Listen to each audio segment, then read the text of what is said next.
Dan mereka bersumpah dengan nama Allah dengan sekuat-kuatnya sumpah. Sesungguhnya jika datang kepada mereka seorang pemberi peringatan, niscaya mereka akan lebih mendapat petunjuk dari salah satu umat-umat yang lain.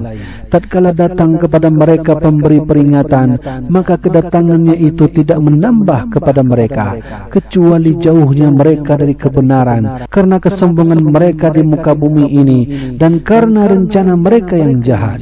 Rencana itu tidak akan menimpa selain orang yang merencanakannya sendiri. Tiadalah yang mereka nanti-nantikan malaikat berlakunya sunnah Allah yang telah berlaku kepada orang-orang yang terdahulu. Maka sekali-kali kamu tidak akan menemui penyimpangan bagi sunnah Allah.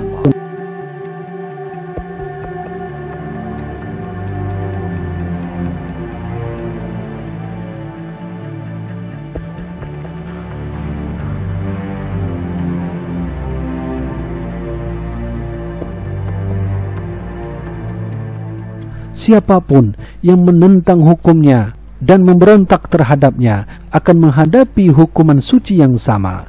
Pompei, sebuah simbol kemerosotan kekaisaran Romawi, juga melakukan perilaku seksual menyimpang.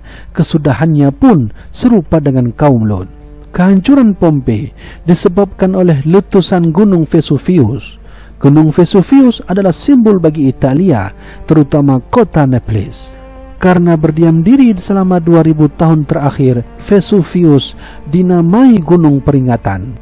Gunung ini dinamai demikian bukannya tanpa sebab. Bencana yang menimpa Sodom dan Gomora sangat mirip dengan bencana yang menghancurkan Pompei.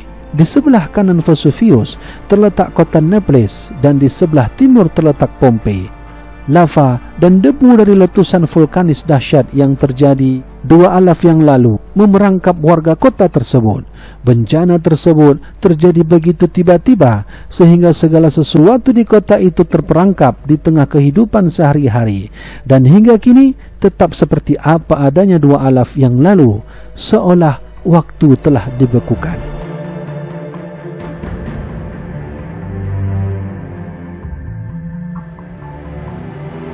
Pemusnahan Pompei dari muka bumi dengan bencana seperti ini bukan tanpa alasan.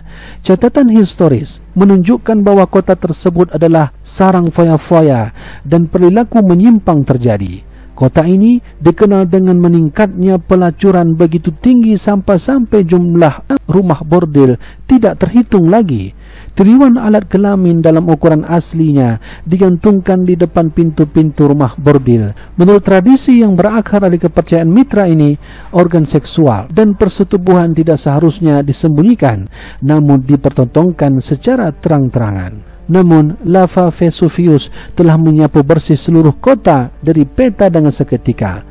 Segi yang paling menarik dari peristiwa ini adalah bahwa tidak ada seorang pun melarikan diri walau sedemikian hebohnya letusan Vesuvius.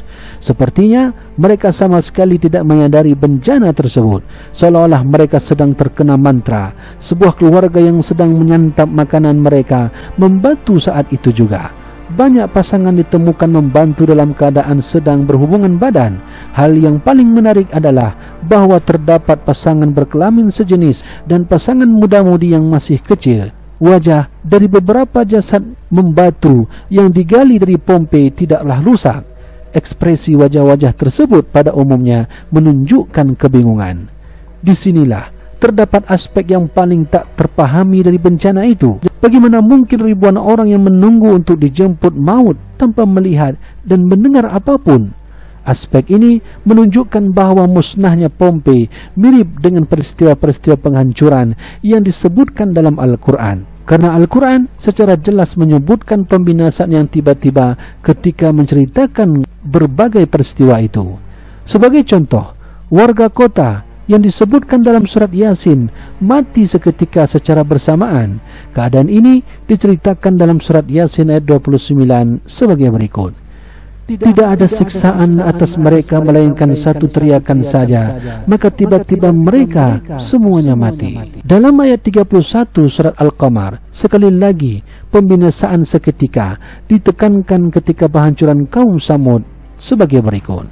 Sesungguhnya kami menimpakan atas mereka satu suara yang keras mengguntur, maka jadilah mereka seperti rumput-rumput kering yang dikumpulkan oleh yang punya kandang binatang.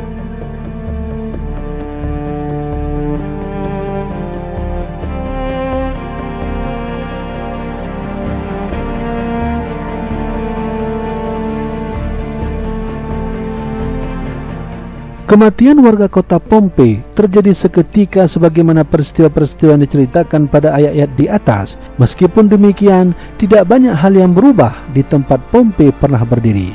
Daerah Naples, tempat terjadinya kerusakan, tidak mengalami yang terjadi di daerah Pompei yang tidak bermoral. Kepulauan Capri adalah basis bagi kaum homoseksual dan kaum nudis bertempat tinggal.